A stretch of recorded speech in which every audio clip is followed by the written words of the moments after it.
اگر مسلمان پورے قرآن مجید میں سے اپنی مرضی کی کسی ایک آیت کو صحیح سمجھ لیں تو علی ولی اللہ پڑھ لیں.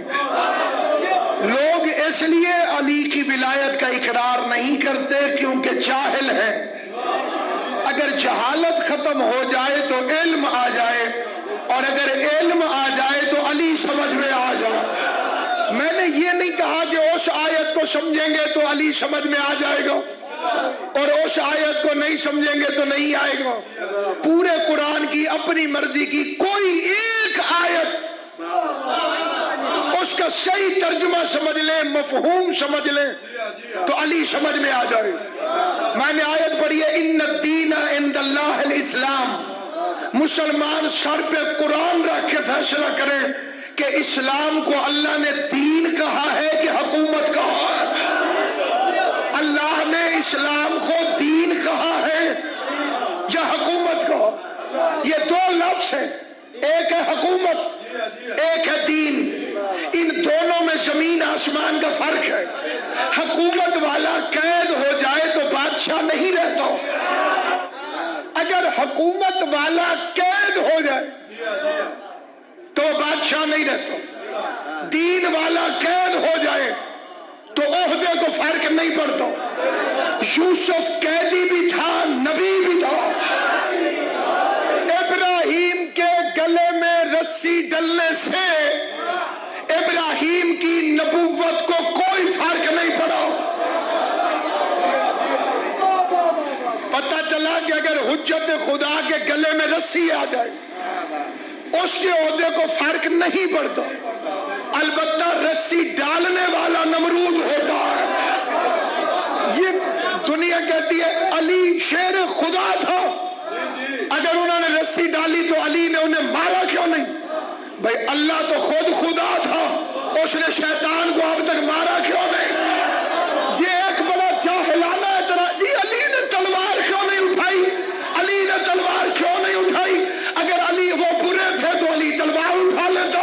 تو پہلے تو میں تم سے یہ پوچھتا ہوں کہ کیا اگر علی تلوار اٹھا لیتا تو تم انہیں چھوڑ دیتے؟ کبھی نہ چھوڑتے، کیونکہ دو موقعوں پر تو علی نے تلوار اٹھائی ہے. علی نے صفین میں تلوار اٹھائی، پھر معاویہ کو چھوڑ دو. علی نے جمل میں تلوار اٹھائی. اب تمہیں ماں بھی پیاری ہے، ماموں بھی پیارا ہے.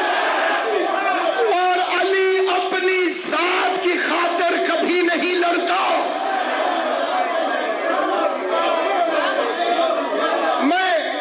میں تاریخ اسلام کا واقعہ پڑھتا ہوں.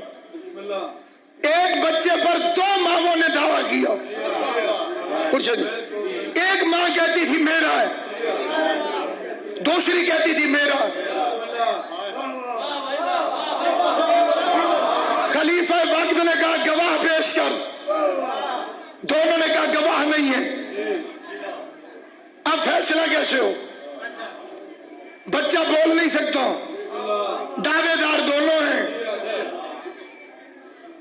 علی علیہ السلام تشریف لائے.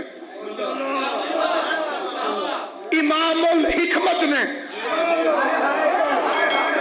حکمت کے ساتھ فیصلہ فرمایا. علی فرماتے کمبر جی وارث منبر، تلوار لے آؤ. دربار والے کہتے ہیں مولا کیا کریں گے؟ فرمایا دونوں کہتی ہیں میرا ہے، بچہ ایک ہے، میں دو کر دیتا ہوں. میں سے ایک بچے کے دو کر دیتا ہوں. آدھا وہ لے جائیں، آدھا وہ. جو ماں نہیں تھی وہ راضی ہو گئی. جو اصلی ماں تھی اس نے کہا میرا نہیں اسی کا ہے. تلوار وہ اٹھائے جو وارث نہ ہو. علی کو کیا ضرورت؟ میرے بادشاہ کو کیا ضرورت؟ تلوار اٹھانے کی کیا ضرورت؟ علی تلوار اٹھا لیتا تو لوگ پروپیگنڈا کرتے کہ انہوں نے حکومت کی خاطر اسلام پیش کیا. اصلی لڑائی یہی ہے. کچھ لوگ دین کو حکومت سمجھتے ہیں، اس لیے وہ کہتے ہیں یہ بتاؤ کہ حضور کے بعد تخت میں کون بیٹھا. تو میں پوچھتا ہوں اگر حضور مکے میں ہی دنیا سے چلے جاتے پھر حضور کا وارث کون ہوتا؟ میں بڑی تسلی سے یہ بات سمجھانا چاہتا ہوں، ظاہری حکومت تو ملی مدینے میں، آپ نے تعین کیا کہ بادشاہ کون بنا؟ اگر آقا مکے میں دنیا سے چلے جاتے پھر جانشین رسول کی علامت کیا تھی؟ سوال نمبر 1۔ سوال نمبر 2، قرآن مجید میں اللہ نے ایک معصوم کی خلافت کا اعلان کیا، انی جاعل فی الارض خلیفہ، میں آدم کو زمین کا خلیفہ بنا رہا ہوں۔ بڑا چنا ہوا مجمع میرے سامنے تشریف فرمائے، میں پوچھتا ہوں بتاؤ آدم کون سے تخت پہ بیٹھے؟ آدم کا تاج دکھاؤ، آدم کا لشکر دکھاؤ، آدم کے ووٹ دکھاؤ، آدم کے خزانے دکھاؤ، آدم کا وزیر دکھاؤ، آدم کا مشیر دکھاؤ۔ یہ کچھ بھی نہیں تھا اور آدم خلیفہ تھا۔ پتا چلا جسے اللہ بنائے نہ تخت ضروری، نہ تاج ضروری، نہ لشکر نہیں۔ ابھی مجمع جاگا نہیں، میں نے پھر خدا سے پوچھ لیا معبود ان تک میری بات پہنچی نہیں، مجھ بے تاثیر ذاکر حسین کو تاثیر دے، میں ان کے دلوں میں عقیدہ اتار دوں۔